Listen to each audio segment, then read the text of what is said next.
Ada satu istilah no viral no justice. Ada yang bilang nggak mungkin, tapi ternyata istilah ini makin kesini itu makin nyata gitu, bahwa sesuatu yang tidak viral tidak akan diproses, sementara sesuatu yang viral meskipun itu jauh di mana tempatnya itu pasti akan diproses. Nah itu kembali terjadi, ada satu kasus yang udah viral, yang akhirnya kasus ini baru tuh dilakukan restoratif justice dan damai.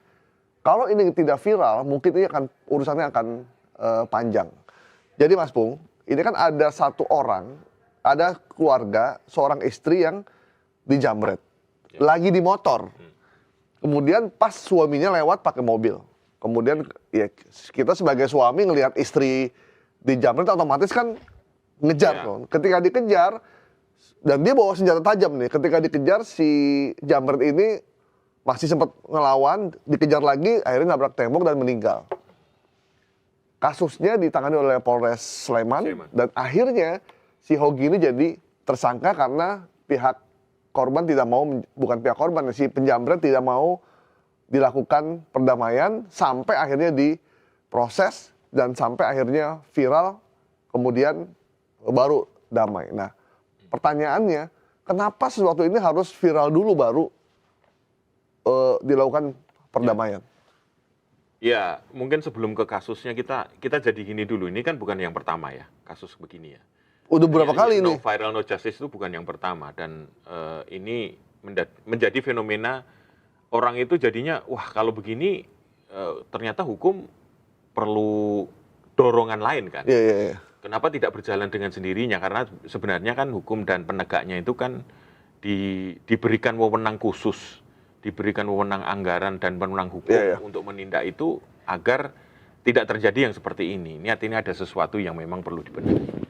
Yang kedua, kalau no viral no justice itu berarti kita harus berurusan dengan yang namanya algoritma. Ya kan? Iya. Karena yang ngatur viral bukan hanya pihak yang memviralkan, tapi yang punya platform. Yang punya platform. Nah, inilah yang membuat mungkin masih banyak kejadian-kejadian yang sama yang tidak viral. Tapi kasusnya sama dengan kejadian di Sleman. Pasti banyak banget. Pasti banyak banget yang belum viral atau tidak viral atau gagal viral. Sehingga ketidakadilan itu ada terus terjadi. Iya, ada yang waktu itu dia dibegal, kemudian karena dia dibegal jatuh, terus motornya mau diambil, dia ngelawan sampai orang yang begalnya tewas. Nah, akhirnya terus dia tersangkakan. Kan aneh ya kita. Makanya ini penerapan hukum yang perlu kita semua orang evaluasi. Yang kita dikhawatirkan oleh masyarakat adalah ketika nanti ada seseorang yang dirampok di tengah jalan, kemudian dia melawan dan berhasil atau dia minta bantuan masyarakat, tolong gitu, terus masyarakatnya diem aja. Daripada nanti gua jadi tersangka. Nah, itu bahaya sekali. Kalau gua kejar, ketika dia kejar, tiba-tiba ditabrak mobil. Yang nabraknya masuk penjara, yang ngejarnya dianggap membahayakan orang yang ikut jadi tersangka. Akhirnya, kalau udah kayak begini kan, hukum rimba jadinya. Betul. Gitu. Ini menurut saya bahaya sekali ya kondisi begini ya. Kalau harus viral dulu kemudian baru dapat keadilan ini tanda-tanda yang memang bagi kita semua harus berbenah, semua institusi. Penegak hukum ini harus berbenah. Ini gimana cara penerapan hukum yang seperti kita simak dulu ya videonya ya. Kronologinya. Di dekat Transmart itu. Turun dari jembatan di area sekitar jembatan, tepatnya saya lupa, sekitar jembatan atau Babarsari itu, saya dijamret Mas. Tas saya itu di-cutter talinya, di-cutter sama jambretnya lewat sebelah kiri saya. Saya sempat oleng, naik motornya itu agak oleng. Setelah itu saya teriak Mas, jambret. Teriak agak kencang. Suami saya yang mengendarai mobil di sebelah kanan saya itu spontan melakukan pengejaran Mas sama jambretnya itu. Melakukan pengejaran, setelah sama suami saya dipepet karena suami saya pengennya jambretnya itu berhenti agar tas saya itu bisa diambil kembali. Karena suami saya tahu tas itu berisikan dokumen penting, itu dipepet tapi jambretnya nggak mau berhenti. Dipepet lagi tidak mau berhenti, dipepet lagi sampai jambretnya itu naik ke trotoar dengan kecepatan tinggi, terus menabrak tembok yang di mural dekat bakpia itu langsung terpental ke jalan raya itu, terus tengkurap itu. Saya nggak tahu kalau pada waktu itu atau langsung meninggal di situ atau enggak, saya nggak tahu. Saya di situ cuman saya nggak pegang, nggak ini, itu dalam keadaan tengkurap tuh masih pegang cutter mas, jambretnya itu. Dua penjambret tersebut. Dalam peristiwa pengejaran tersebut, si jambret ya menabrak tembok dan keduanya tewas. Jadi bukan ditabrak oleh si Pak Hogi ini. Jadi kejar, dipepet berapa kali, tapi akhirnya mereka sendiri menabrak tembok dan tewas. Kemudian Pak Hogi dijadikan tersangka oleh Polres Sleman dan dijerat pasal 310 ayat 4 dan pasal 311 ayat 4 Undang-Undang Lalu Lintas dan Angkutan Jalan ya, nomor 22 tahun 2009. Intinya ini soal kelalaian yang mengakibatkan meninggalnya orang lain dalam berkendara. Nah, Kejaksaan juga sudah menerima perkara ini dan akan melimpahkan kembali ke pengadilan. Ya, ancaman hukumannya ini 6 tahun. Ya. Kami Komisi 3 sangat prihatin dengan peristiwa ini, ya, dan kami mempertanyakan, ya, bagaimana bisa pasal tersebut diterapkan dalam perkara ini kepada Pak Hogi. Oke, itu tadi ada statement istrinya ya, Hogi. Istrinya itu sedang naik kendaraan. Bayangin kalau dia dijambret, terus istrinya jatuh, terus istrinya meninggal, kan banyak kan kejadian gitu kan. Nah itu gimana? Kita kan sebagai suami refleks, apalagi tasnya udah keambil. Beda kalau tasnya nggak keambil ya.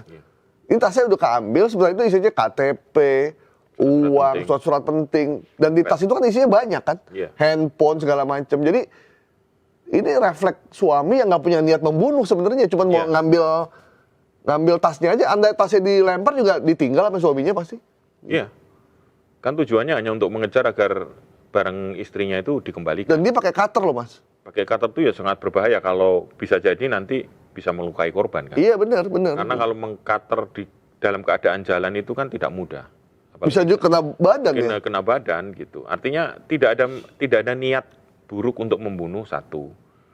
Terus yang kedua, memang ya gimana, memang refleks ketika kita harus mengalami tindak kejahatan kan ya harus melawan dulu, ya kan? Semaksimal mungkin gitu. Jadi itu normal dilakukan oleh siapa saja yang normal ya, dalam keadaan normal. Kalau kemudian seperti ini menjadi tindak pidana lalu lintas. Itu gimana orang bisa merasa terlindungi oleh hukum gitu? Iya, karena membuat orang akan tewas, meninggal. Nah ini apa ya?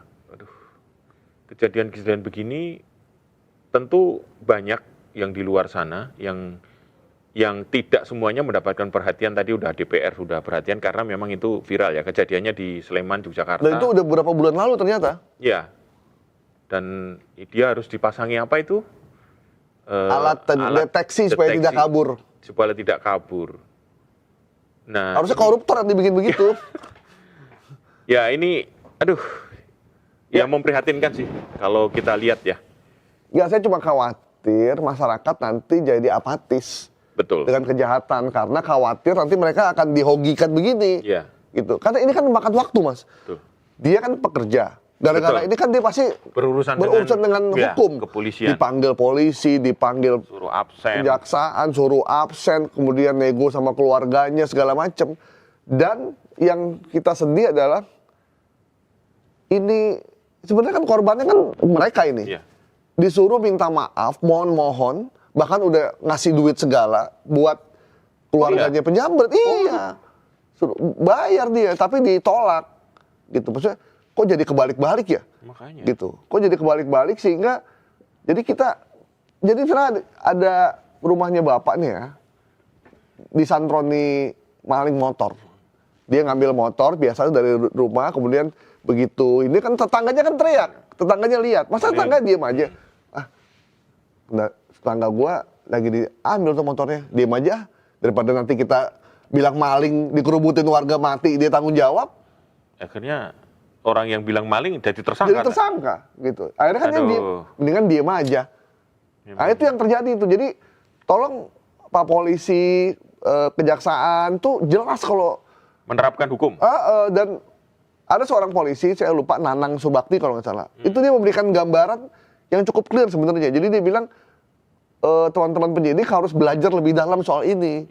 Tidak ada niat jahat dan kasusnya itu bela diri sebenarnya. Dia membela istrinya untuk mengambil barang yang diambil oleh penjahat. Nah kalau itu semua dianggap jadi tersangka, dianggap membahayakan, ya udah, seneng lah mereka nih para penjahat ini. Ya makanya menerapkan hukum hanya dengan teks kan itu berarti. Dia tidak melihat konteks. Satu, itu kan sebenarnya kalau kejaksaan jeli, itu kejaksaan bisa mengembalikan kan. Dibalikin. Ini nggak ada unsur pidana, kenapa ini kan? Tapi ini kejaksaan tetap jalan kan. Nah nggak tahu sekarang diselesaikan di luar hukum. Oh, di luar hukum. Udah. Berarti ya udah selesai. Ya karena udah nyampe DPR. Udah nyampe DPR, udah perhatian masyarakat luas. Dan publik mention ke Prabowo, mention ke Habibur Rahman, mention kemana-mana tuh semua. Kapolri, Humas,